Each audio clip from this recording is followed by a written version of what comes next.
नमस्कार and welcome you all to study IQ। मैं हूं प्रशांत धवन। नाउ पूरी दुनिया में आज के समय ये न्यूज हो चुकी है वायरल कि पिछले महीने अक्टूबर के महीने जब इजराइल ने बहुत ज़्यादा बॉम्बिंग करी थी ईरान की रिटेलिएशन में, उस टाइम के अटैक्स में इजराइल ने ईरान के न्यूक्लियर वेपन साइट की जो बहुत सारी बिल्डिंग्स हैं इनको भी डिस्ट्रॉय कर दिया था। और यहाँ पे आप देख पाओगे ये है वो मेन रिपोर्ट जिसके बेसिस पर यूट्यूब पे आज के समय सब लोग ये वीडियोस बना रहे हैं कि ईरान की जो न्यूक्लियर फैसिलिटी है इसको हिट किया था इजराइल ने। नाउ अगेन ये सब अभी भी रिपोर्ट्स हैं। इजराइल ने कभी भी ऑफिशियली ये बात बोली नहीं है कि इन लोगों ने ईरान की जो न्यूक्लियर साइट है इसको डिस्ट्रॉय किया था, मगर एक्सियोस ने अपनी रिपोर्ट में ये क्लेम किया है कि अगर हम सैटेलाइट इमेजेस देखें तो वहां पे हमको साफ साफ पता लगता है कि ईरान की जो न्यूक्लियर टेस्ट साइट थी जो काफी लंबे समय से खाली पड़ी थी, वहां पर दो बिल्डिंग्स तो डैमेज हुई हैं। जो रिसर्च फैसिलिटीज थी न्यूक्लियर वेपन्स के लिए, इसको डैमेज पहुंचा है ना। पहली बात तो हमको वो सैटेलाइट इमेजेस देखनी होगी। फिर यहाँ पर नोट करते हैं कि ईरान का रिस्पॉन्स अब तक इस न्यूज को लेकर क्या रहा है ना। इधर यहाँ पे आप देख पाओगे ये है ईरान की तालेगां न्यूक्लियर टेस्ट साइट यहाँ पर। ऑलराइट, ना इसको बताया जा रहा है कि इजराइल ने अटैक किया था एक महीने पहले। और अगर हम सैटेलाइट इमेजेस देखें, बाय द वे ये टॉपिक न्यूज में तभी आया जब सैटेलाइट इमेजेस द्वारा जो बनाए गए मैप होते हैं ना, ये अपडेट हुए हैं। ये यूजुअली एक महीने बाद अपडेट होते हैं। तो लोगों ने सडनली एक बात नोटिस करी कि यहाँ पर जो बिल्डिंग हुआ करती थी टेलीग्राम साइट में, यहाँ पर जो दो बिल्डिंग है, एक तो ये बिल्डिंग यहाँ पर और दूसरी ये, और ये सब बिल्डिंग्स, ये सब रिसर्च फैसिलिटीज है। बताया जाता है कि ईरान यहाँ पर न्यूक्लियर वेपन्स कैसे डेवलप करना है इसकी रिसर्च करता था ना। ये जो सारी बिल्डिंग्स है इनमें आप देखिए एक महीने बाद हमको ये डिफरेंस मिलता है। ये बिल्डिंग डेफिनेटली डिस्ट्रॉय कर दी गई है, ये बिल्डिंग डिस्ट्रॉयड है, ये बिल्डिंग भी डिस्ट्रॉयड है। और अनलेस देखो, अगर यहाँ पर कुछ कंस्ट्रक्शन साइट चल रही है अचानक से कि बस यही जो चार बिल्डिंग्स हैं इनको बदला जाएगा, इनकी जो रूफ्स हैं ये सब बदली जाएंगी, क्लियरली यहाँ पर लग रहा है कि अटैक तो हुआ था, बिल्डिंग्स यहाँ पर डिस्ट्रॉय करी गई थी। और जब इजराइल के ऑफिशियल से पूछा गया कि क्या आपने ऐसा किया है, तो एक इजरायली ऑफिशियल ने कहा कि हाँ, हमने सोफिस्टिकेटेड इक्विपमेंट जो डिजाइन कर रहा था ईरान न्यूक्लियर वेपन्स बनाने के लिए, इसको हमने डिस्ट्रॉय किया था पिछले महीने। और साथ में यूएस के ऑफिशियल ने भी सेम स्टेटमेंट दी है। और इंटरेस्टिंग बात देखिए, जब ये न्यूज़ सामने आई ना, तब यूनाइटेड नेशंस के एटॉमिक चीफ से भी पूछा गया कि आप इसके बारे में क्या कहेंगे। इन्होंने सिर्फ एक लाइन कही कि हम कई महीनों से सिंपली एक बात कहते आए हैं कि जो भी किसी को अटैक करे, nuclear sites should not be attack, क्योंकि वहां पर अगर अटैक होता है तो उसके रिएक्शन में कितनी कंटेमिनेशन होती है, सिविलियन पॉपुलेशन को कितना झेलना पड़ता है, उसका हम अंदाजा नहीं लगा सकते। तो अभी तक टू बी ऑनेस्ट इजराइल ने ना ऑफिशियली ये बात कही नहीं है कि इन्होंने ये अटैक किया है। ये सारे जो ये स्टेटमेंट्स हैं ये किसी अननेम्ड इजरायली ऑफिशियल के हैं। यूएस ऑफिशियल भी काफी हद तक अननेम्ड है। और इंटरेस्टिंगली ईरान ने भी ना इस न्यूज़ को रिजेक्ट किया है ना इसको एक्सेप्ट किया है। इसका मेन रीज़न मैं आपको बताता हूँ क्या है। जो ये न्यूक्लियर टेस्ट साइट थी, ये ईरान के ऑफिशियल न्यूक्लियर प्रोग्राम का पार्ट नहीं है। यहाँ पे आपको समझना होगा रीज़न क्या है। ईरान जब IAEA से बात करता है, इंटरनेशनल एटॉमिक एनर्जी एजेंसी, और बाकी कंट्री से बात करता है कि देखिए हमारी कुछ न्यूक्लियर साइट्स हैं, वहाँ पर हम सिविलियन न्यूक्लियर पावर कैसे जनरेट करनी है उस पर रिसर्च करेंगे।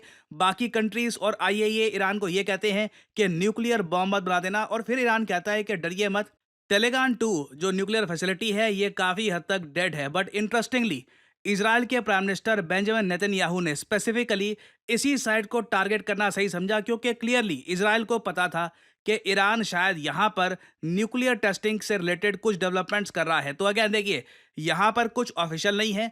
इन दी एंड मैं कहूँगा जो भी ये ऑफिशियल्स यहाँ पर कह रहे हैं कि हमारी स्टेटमेंट रजिस्टर कर लो, बस नाम मत ले लेना, इन दी एंड यहाँ पर सोर्स यही निकल के आता है, ट्रस्ट मी ब्रो। तो यहाँ पे डिपेंड करता है कि आप इस न्यूज़ को बिलीव करते हैं या नहीं बिलीव करते। क्योंकि अगर मैं वैसे आपको यही बता दूं, अगर जेन्युइनली इजराइल ने ईरान की न्यूक्लियर फैसिलिटी की जो बिल्डिंग्स है डिस्ट्रॉय की होती, ईरान इमीडिएटली रिस्पॉन्ड करता। अभी एक महीना हो चुका है, ईरान बिल्कुल शांत बैठा हुआ है, कुछ उसके बाद एक रिटेलिएटरी अटैक आया नहीं है। कुछ लोग वैसे ये कह रहे हैं कि इसका रीज़न ये है कि डोनाल्ड ट्रंप पावर में आने वाले हैं। ईरान इस बात को लेकर अब बहुत ज़्यादा नर्वस है। ट्रंप ने यह वादा किया है अपने वोटर्स को कि जैसे ही ये कुर्सी संभालेंगे, अपने पहले हफ्ते में जो बाइडेन की जो भी रिस्ट्रिक्शंस लगी थी ना इजराइल पर कि आप यहाँ पे अटैक नहीं कर सकते, हम आपको इतने वेपन्स भेजेंगे, इतने वेपन्स नहीं भेजेंगे, ये सारी रिस्ट्रिक्शंस डोनाल्ड ट्रंप खत्म कर देंगे। और इस वजह से गाजा और लेबनान में जो लोग हैं बहुत ज़्यादा नर्वस हैं, क्योंकि अगर ट्रंप ने सारी मिलिट्री रिस्ट्रिक्शंस इजराइल पर से हटा दी और इजराइल को ये कहा मेरी तरफ से फ्री हैंड है, ना सिर्फ फ्री हैंड, आपको याद होगा कुछ महीने पहले न्यूज़ आई थी कि यूएसए की जो यूनिवर्सिटीज़ हैं वहाँ पर बहुत सारे छात्रों ने प्रोटेस्ट किया था कि देखिए यूएस इजराइल का समर्थन क्यों कर रहा है। ट्रंप ने कैटेगोरिकली ये भी कहा कि मैं अपने यूनिवर्सिटीज़ को क्लीन कर दूंगा, जो भी लोग यूएसए की यूनिवर्सिटी में खड़े होकर वहाँ पे पढ़ते हुए इजराइल के अगेंस्ट प्रोटेस्ट करेंगे, नारे लगाएंगे, उनको यूएसए से बाहर फेंक दिया जाएगा। ये जो क्लिप है बहुत इंपॉर्टेंट है, ये देखिए। My first week back in the Oval Office, my administration will inform every college president that if you do not end anti Semitic propaganda, they will lose their accreditation and federal taxpayer support. सो आने वाले समय में आप imagine कर सकते हैं क्या होगा। इजराइल को मिलेंगे अनलिमिटेड वेपन्स, गाजा और लेबनान में इजराइल जो करना चाहे कर सकता है। उसके रिस्पांस में अगर यूएस की यूनिवर्सिटीज़ में प्रोटेस्ट होता है तो ट्रंप उन यूनिवर्सिटीज़ की फंडिंग कट कर देंगे जो ऐसा प्रोटेस्ट अलाउ करती हैं, और साथ ही साथ जो भी एंटी इजरायली स्टूडेंट प्रोटेस्टर्स होंगे इनको भी डिपोर्ट कर दिया जाएगा। ईरान देखिए काफ़ी कॉशस है, काफ़ी नर्वस है ट्रंप के आने से। आई थिंक ट्रंप के आने के बाद पहले 1-2 महीने शैडो डिप्लोमेसी होगी, सीक्रेटली आपस में बात की जाएगी। यूएस ईरान एक बेसिक लेवल पर अंडरस्टैंडिंग डेवलप कर देंगे कि अब आपने अगर ये रेड लाइन क्रॉस करी तो हम अटैक कर देंगे, या फिर आप ये नहीं कर सकते। ऑलरेडी हमने देखा है कि रिसेंटली न्यूज़ सामने आई थी कि इलॉन मस्क और उनके कुछ रिप्रेजेंटेटिव्स ये रिसेंटली मिले हैं ईरानियन गवर्नमेंट के लोगों से, ताकि एक बेसिक अंडरस्टैंडिंग बस इसलिए डेवलप हो जाए कि ऑल आउट वॉर ना स्टार्ट हो। तो आने वाले 2 महीने देखिए बहुत ही इंटरेस्टिंग होंगे। अभी के लिए देखिए यहाँ पर ये अटैक हुआ है या नहीं हुआ, इसको लेकर मैं कुछ 100% कंफर्मेशन के साथ कह नहीं सकता। इट्स अप टू यू कि आप सैटेलाइट इमेजेस पर बिलीव करना चाहते हैं या नहीं करना चाहते। बट एक लार्जर क्वेश्चन यहाँ पर यह है कि डोनाल्ड ट्रंप किस हद तक इजराइल की हेल्प करने वाले हैं अपने टेन्योर में। तो इस टॉपिक से रिलेटेड कुछ अपडेट्स आएंगे इन द फ्यूचर, मैं आपके लिए बाद में अपडेटेड वीडियोस लाता रहूंगा।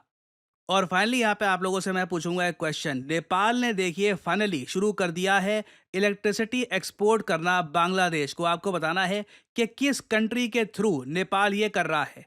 ये है यहाँ पे आपकी ऑप्शंस: भूटान, इंडिया, चाइना या फिर म्यांमार। कमेंट सेक्शन में करिए उत्तर। जो लोग देंगे सही आंसर उनकी कमेंट को मैं दे दूंगा हार्ट, ताकि बाकी लोग समझ पाएं कि सही आंसर क्या है। और फाइनली यहाँ पर मैं ये भी ऐड कर दूं कि आप किसी भी एग्जाम की तैयारी कर रहे हैं, स्टडी IQ के पास आपके लिए कोर्सेज हैं फॉर वेरियस एग्जामिनेशन जो आप परचेज कर सकते हैं studiiq.com पे। सिंपली आपको करना क्या है, कमेंट सेक्शन में जाइए, यहाँ पे आपको मिलेगा ये लिंक, इस लिंक पर करिए क्लिक और यहाँ पे आप स्टडी IQ की वेबसाइट पे पहुंच जाएंगे। यहाँ पे आप देख सकते हैं, अगर आप स्टडी IQ के लोगो पे क्लिक करेंगे आप वेरियस कोर्सेज कर सकते हैं purchase that are offered by study IQ।